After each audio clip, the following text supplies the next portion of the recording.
20 days ago we got absolutely humiliated by a level 1 Korean clan where every single person used the exact same attack strategy. They tripled every single base within 1 hour except mine using an army of 14 Valkyries, 4 witches, 1 mini warden, 7 root riders, 2 heal spells, 6 freeze spells, 1 skeleton spell, and a log launcher. Ever since we lost against them I have been using that very same army composition and I have learned how to triple every single base with it. Even the 1 Koreans couldn't 3-star after wasting 8 of their attacks. So in the next 10 minutes I will show you step by step how to use this army, its weaknesses and how to overcome them, and also what was that base they couldn't 3-star. Oh, and by the way, this army can be used very successfully from Town Hall 15 to 16 in Clan Wars and also in Legend League. Let us begin. First of all, let's have a look how exactly they use this army composition. Here we have what appears to be a maxed out Town Hall 16 attacked by maxed out troops. As you can see, the first thing they do is a funnel by using 1 root rider, 1 Valkyrie, and 2 witches from both corners. Once the corner buildings have been destroyed, a skeleton spell is being used to distract the merge cannon, and immediately after all the root riders are being deployed from the middle, followed by a log launcher, heroes, mini warden, and in the end the Valkyries.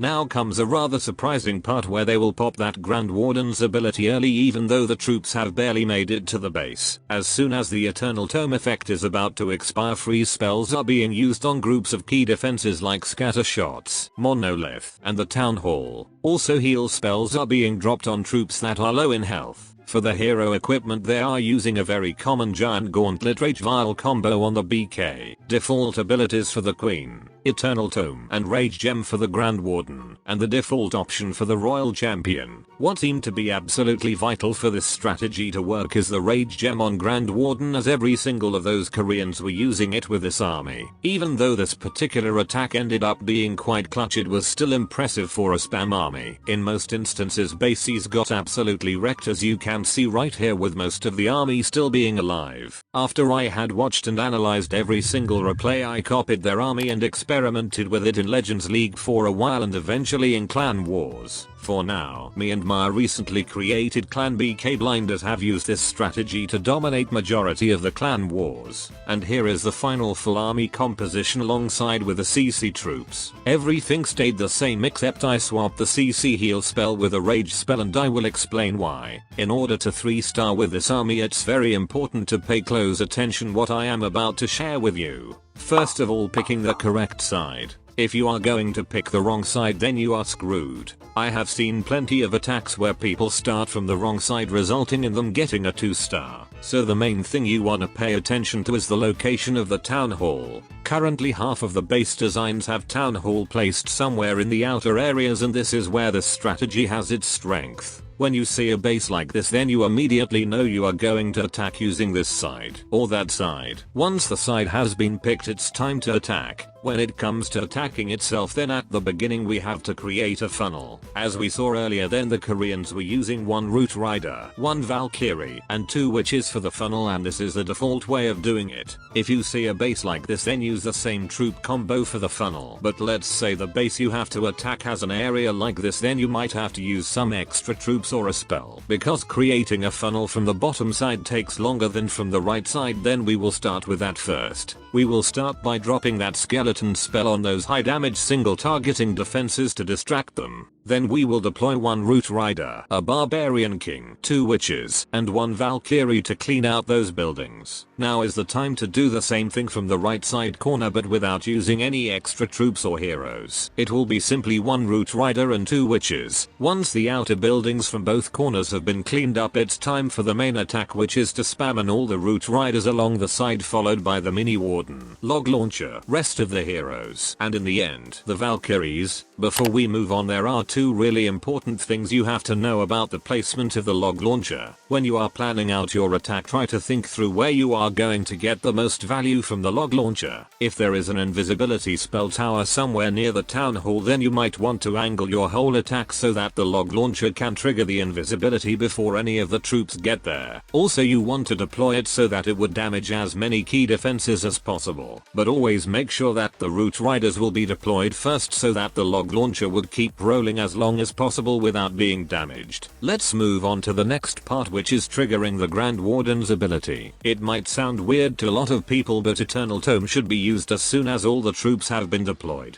The ideal timing would be when a bigger group of troops are about to run out of the aura. Here are a couple of examples how to time that Grand Warden's ability to its maximum potential. It gives your whole army invulnerability for 8 to 9 seconds, which is enough to take out 1/3 of the base before any of your troops have received any damage at all. While your troops are invulnerable, it is the perfect time to use that rage spell to clean up buildings faster and trigger any traps. Also, these 8 to 9 seconds will be the time where you can calmly observe where to deploy your freeze spells. You want to pay close attention to single targeting inferno towers, scatter shots, monolith, any of the merge defenses, heroes, and of course it is very important to save at least 3 freeze spells for the town hall. It is the most dangerous building and often it is located next to other key defenses, so freeze spells on them will have an insane value for your army. Also, heal spells are your friends. Use them whenever a bigger group of troops are getting low health. Meanwhile the troops are cleaning up the rest of the base, I want to quickly mention that the skeleton spell I used earlier for the funnel can be used for any part of the attack really.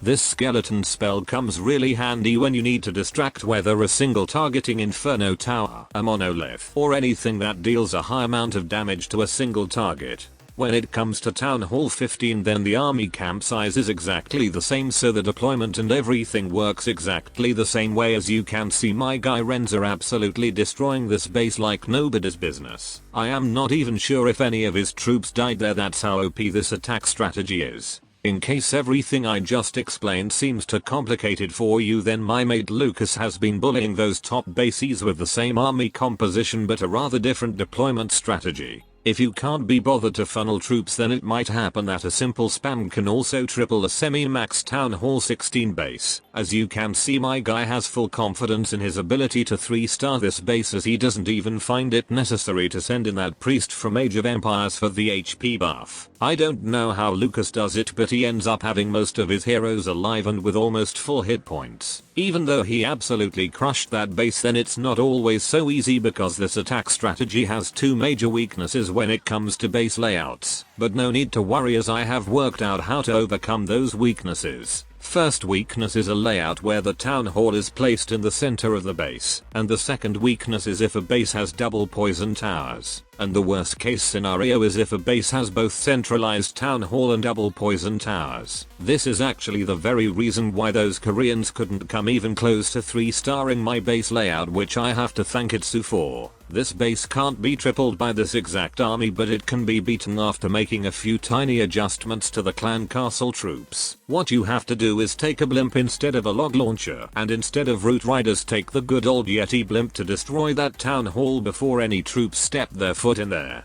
How you should decide whether to take a blimp or not comes down to the location of the town hall. If a base has double poison without a centralized town hall, then there is no need for blimp. The counter for this weakness is simply using a rage spell when troops run into a poison, so they can get out of it quicker and won't be stuck there forever. This is the reason I chose to go with 2 heal spells and a rage spell instead of all heal spells like the Koreans used. Now when it comes to base layout like the one Itsu designed, or for example this Karen's base, then these are the most annoying anti-ground base designs that need a Yeti blimp instead of log launcher. To demonstrate how to attack centralized town hall base design with 2 poison spell towers, then there is no better option than the Itsu's base. So first of all, picking the side where to attack from comes typically down to the location of the spell towers and the clan castle. If we were attacking from bottom right or upper right side, then in both cases my troops would have to deal with the defending CC troops just about when they get hit with the poison spell. In case there are ice golems in the CC, then it's pretty much a certain death. So if you don't want your troops to get distracted right near the core of the base where there is the most amount of damage, then it's better to pick whether the upper or bottom left side. When the side has been picked, it's time to create a funnel. Once again, start the funnel from the corner where there are more outer buildings to be cleaned up, and when that is done, send in root riders, mini warden, heroes, Valkyries, and lastly that battle blimp. As soon as the blimp is about to exit, the Grand Warden's aura pop his ability for invulnerability. In case the base has an air sweeper pointing at the direction where the blimp is flying, then be ready to use one freeze spell just like so. Once the blimp arrives, immediately drop a rage spell on them so they will destroy that town hall as quickly as possible. At around this time, the main task is to keep eyes open when any bigger group of troops needs some healing or any key defense needs to be frozen. To make things easier for you, I have put together a checklist that will help you remember what you need to think of prior to your attack. In order to be completely sure you have the correct thought process going into your attack, let's have a quick test. Here is a base you are going to attack, and now try to answer these questions. Stop the video if necessary to go through the checklist in your mind, and then we will do it together. Okay, so where is the town hall? Not in the center, which tells us to use a log launcher with root riders inside.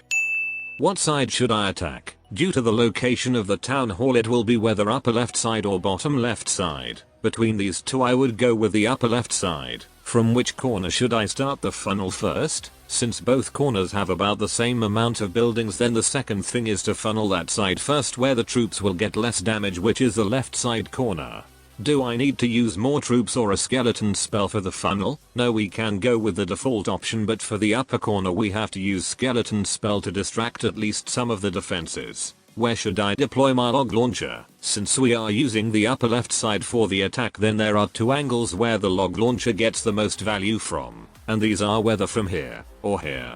If a skeleton spell has not been used, where should I drop it for the best value? Because we already said we are going to use it for the funnel, then this is where it gets most value, as it's going to help the root rider survive longer to make a proper funnel. Other than that, the potential location would be the monolith or the inferno tower next to the town hall. Where should I use the rage spell? Since there are no poison towers, then I would use it as soon as the Grand Warden's ability has been used and all the troops are in the base. Where are the groups of defenses that I might want to freeze? Because freeze spells should typically be used once the Eternal Tome ability runs out, then most likely this part of the base has already been destroyed, which means these three are potential locations for the freeze spells to be used. If you are going through this checklist each time before the attack, I guarantee you will triple bases left, right and center. But as we know, not a single attack strategy will work without good hero abilities. For good hero abilities you will need a lot of ores, and here is a tutorial on how I made 24,000 ores in 1 week using 5 different methods. By the way, if you would like to see more similar videos, then take 3 seconds to gently push that like button.